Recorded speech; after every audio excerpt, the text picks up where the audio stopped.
Any other questions? Yeah. I have a question about Groundswell International. So does this is an organization that works with all of these other organizations around the world, and is it like already existing organizations, or do y'all help start organizations in these places? And if so, or any of this, could you also just speak to Melina's talk about like self-determination and like how is Groundswell International supporting this like autonomous like self-sufficiency and like power from the community itself?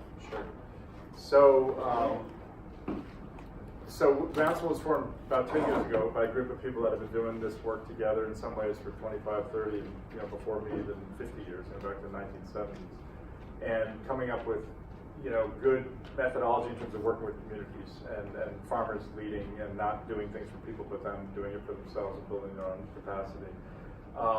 And then when 10 years ago, when some of us worked for a previous organization that had a transition, and we had an opportunity to rethink how to structure this. So what we did is, as a collective, as an ecosystem, and we don't, the world doesn't need Groundswell Haiti, Groundswell Burkina Faso, but just as we see, it all starts with 10 women or men and women together, getting together under a tree, pooling the resources, learning together. We're stronger together than we are separately. So how can we connect the dots, learn from each other, support each other, get the message out, write a book, share the messages.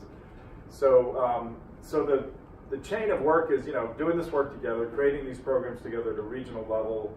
This video I didn't talk about a lot, but there's a soil fertility crisis related to burning of trees and organic matter, and there are solutions. So how do we scale those and learn from each other across 4 countries and share them at higher levels?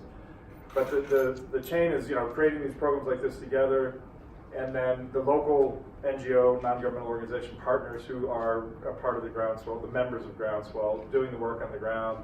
And then ultimately the communities are the ones who do the work. The people you see here, and they're building the capacity of women's groups. You saw like some savings and credit to pool their own resources, to learn about farming, to spread it, to start vegetable gardening, etc.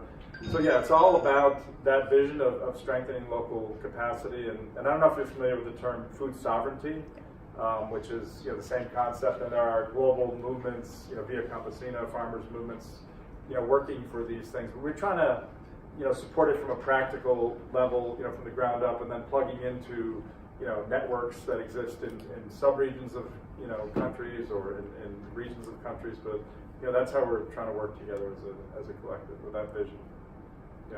And those, the people you saw here are like local people and local staff around the world that are doing the work.